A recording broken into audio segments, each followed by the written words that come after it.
চিটফান্ডগুলি দ্বারা প্রতারিত গ্রাহকদের অর্থ ফিরিয়ে দেবার প্রক্রিয়া ত্বরান্বিত করার উপর গুরুত্ব আরোপ করেছে ত্রিপুরা উচ্চ আদালত।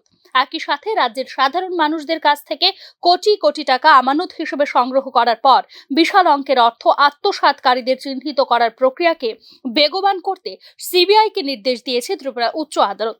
চিটফান্ড সংক্রান্ত জনস্বার্থ মামলার শুনানির সময় এই নির্দেশ দেয় প্রধান বিচারপতি অপরেশ কুমার সিং এবং বিচারপতি এস দত্ত পুরকায়স্থের ডিভিশন বেঞ্চ। চিটফান্ড সংক্রান্ত বিভিন্ন মামলায় এখনো 23 জন আসামি পলাতক বলে উচ্চ আদালতে হলফনামা দিয়ে জানিয়েছে সিবিআই। তাদেরকে গ্রেফতার করতে বিশেষ দল গঠন করা হয়েছে বলেও জানিয়েছে সিবিআই। চিটফান্ডগুলি বাজেয়াপ্ত সম্পত্তি নিলাম করার জন্য ত্রিপুরা সরকার ইতিমধ্যেই মেটালস্কেপ ট্রেড কর্পোরেশনের সাথে চুক্তিবদ্ধ হয় গত জুন মাসে।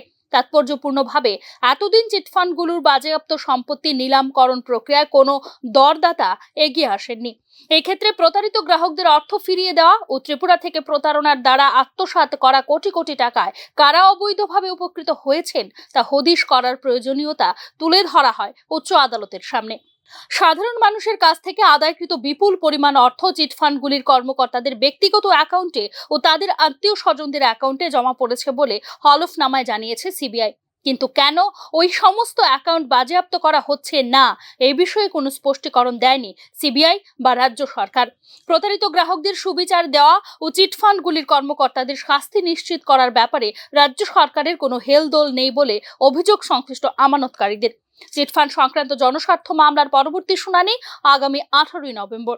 এর আগে রাজ্য সরকার ও সিবিআইকে হলফনামা জমা দিয়ে সর্বশেষ পরিস্থিতি সম্পর্কে অবগত করার নির্দেশ দিয়েছে ত্রিপুরা উচ্চ আদালত। Bureau report, news now.